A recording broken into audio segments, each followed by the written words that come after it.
Hello बच्चों, welcome. स्वागत करते हैं आप सभी का आज के इस सेशन में। तो मेरा नाम है दिनेश सिंह।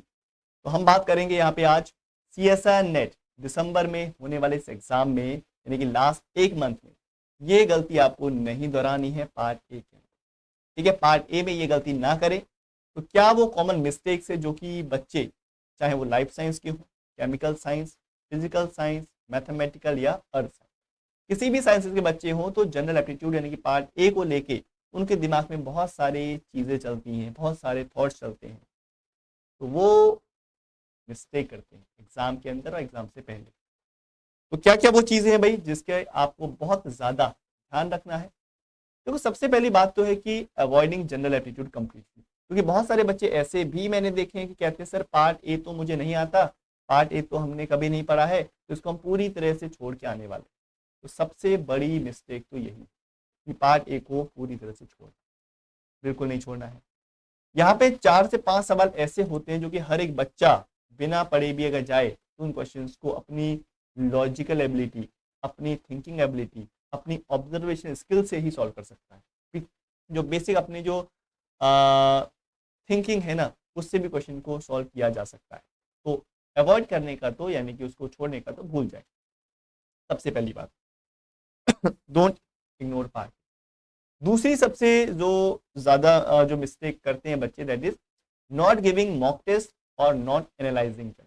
ना ही वो मॉक टेस्ट देते हैं रेगुलरली और ना ही उनको एनालाइज करते हैं। कुछ बच्चे हैं जो कि मॉक टेस्ट दे देते हैं मेरे कहने पर, लेकिन उसको एनालाइज नहीं करते। एनालाइज का मतलब है कि जब तक आपको पता ना हो कि आपने क्या गलती करी है, तो तब तक आपको कैसे उस मॉक टेस्ट करने का फायदा मिलेगा?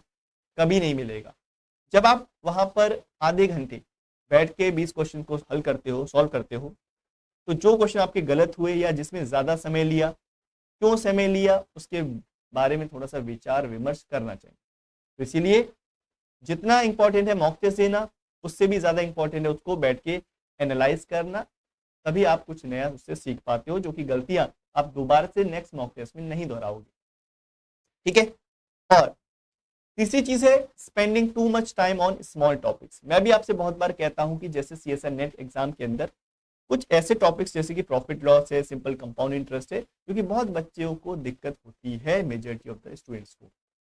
तो भाई ऐसे टॉपिक जो कि मैं कंसिडर करता हूँ एज स्मॉल टॉपिक, जहां से क्वेश्चन अगर 5 साल में एक बार आ भी जाता है ना, तो ऐसे सवाल को नहीं करके आना है, क्योंकि 20 में से 15 क्वेश्चन हमें करने हैं। तो वैसे क्वेश्चन हम वहां पे नहीं करने वाले, जहाँ पे ज्यादा मेहनत हमको लग रही है, जहाँ पे ज्यादा हमको दिमाग यहाँ पे पजल हो रहा है, तो ऐसे टॉपिक्स को हमें छोड़ देना है। So we have to avoid small topic जहाँ से वेटेज उसका बहुत ही ज्यादा कम है, 0 के बराबर।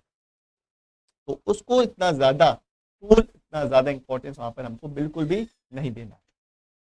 तो we have to prioritise high weightage topic, यानी कि प्रायोरिटी होनी चाहिए कि हाई वेटेज जो टॉपिक है, जो मैं आपको बताता रहता हूँ, स्पीड, टाइम, डिस्टेंस है, नंबर सिस्टम है, पजल्स है, ऑब्जर्वेशन स्किल्स है, इन सब टॉपिक्स को आपको यहाँ पर पूरी तरह से ध्यान से, एवरग्रीन टॉपिक्स हैं, उनको अच्छे से करना। नेक्स्ट, आगे ये देखो, मैं तो आए दिन देखता रहता हूँ यूट्यूब लाइव जब मैं लेता हूँ ना, तब भी बच्चे एक दूसरे को कंपेयर करते हैं अपने से, कि भाई अरे तेरा आंसर तो जल्दी आ गया, तेरा आंसर तो फटाफट से आ जाता है। तो भाई अपने आप को सबसे पहली बात है कंपेयर नहीं करना, क्योंकि सबकी जो स्टार्टिंग लाइन होती है अलग अलग होती है। हो सकता है कि वो मैथमेटिकल बैकग्राउंड का बच्चा हो या फिजिक्स का बच्चा हो, तो वो तो न्यूमेरिकल वगैरह सॉल्व करते ही रहते हैं रोज, तो उनका जो पार्ट ए अच्छा होना, उसमें कोई ज़्यादा सरप्राइजिंग बात नहीं। ठीक है, तो we don't have to compare our self with any one.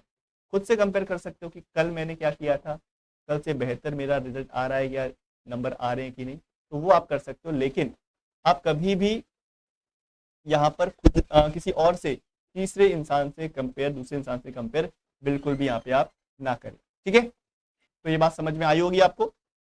फिर एक और जो मिस्टेक है, that is stay in touch with your mentors. क्योंकि बच्चे क्या करते हैं, अपनी ही धुन में तैयारी करते रहते हैं, क्वेश्चन सॉल्व करते रहते हैं, कहीं से भी उठा के क्वेश्चन सॉल्व करने लगे। तो हमको हमेशा एग्जाम ओरिएंटेड क्वेश्चन सॉल्व करने हैं, जो एग्जाम में पूछे जाते हैं। तो इसलिए आपको एक मेंटर की जरूरत है।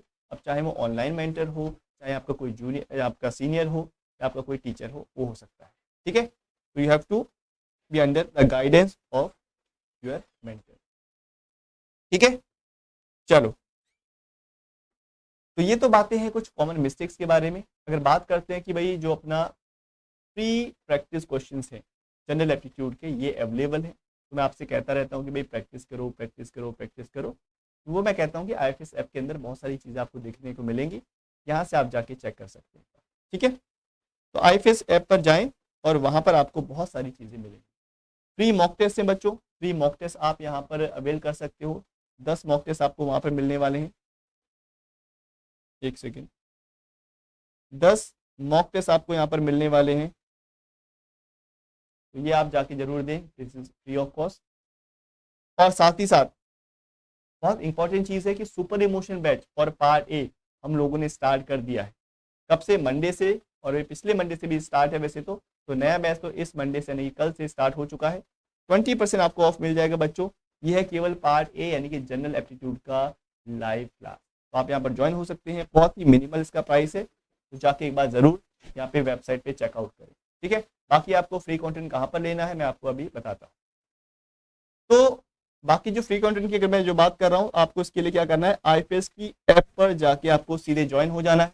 जब भी आप ऐप पर ज्वाइन होगे बच्चों, तो आपको जब भी रजिस्ट्रेशन करना है तो आपको अपना नंबर, नाम और सब्जेक्ट वहां पर डाल दीजिए। तो सब्जेक्ट में हमेशा आपको CSIR एप्टीट्यूड नाम से ही वहां पे आपको एंटर करना है। जब इस नाम से जब आप एंटर करोगे तो आपको क्या करना है, आपको यहाँ पे OTP फिल करना है जो कि आपके रजिस्टर्ड फोन नंबर पे आएगा। ठीक है, उसके बाद आपको यहाँ पर टॉप पर CSI नेट वाला जो ऑप्शन आपको दिख रहा है, यहाँ पर क्लिक करना है। जब आप यहाँ पे क्लिक करोगे तो एक बार फिर से CSIR एप्टीट्यूड नाम का एक टैब होगा, उस पर क्लिक करना। क्लिक करने के बाद आपको जाना है लर्न फ्री वाले ऑप्शन पे, और ऑनलाइन टेस्ट पे आपको यहाँ पर मॉक टेस्ट मिल जाएंगे। ठीक है, इनको जाके कर लेना। और साथ ही साथ जो सुबह 11 बजे वाला लेक्चर होता है वो यहाँ पर आपको उसका PDF मिल जाएगा, एक बार जाके यहाँ पे जरूर चेकआउट करें। ठीक है, तो ये सभी चीजें हैं जो कि आप अवेल कर सकते हो और अपने पार्ट ए की जर्नी को और भी बेहतर कर सकते हो। ठीक है, तो फिर मिलते हैं बच्चों सुबह 11 बजे वाली क्लास में। Thank you so much guys and happy learning.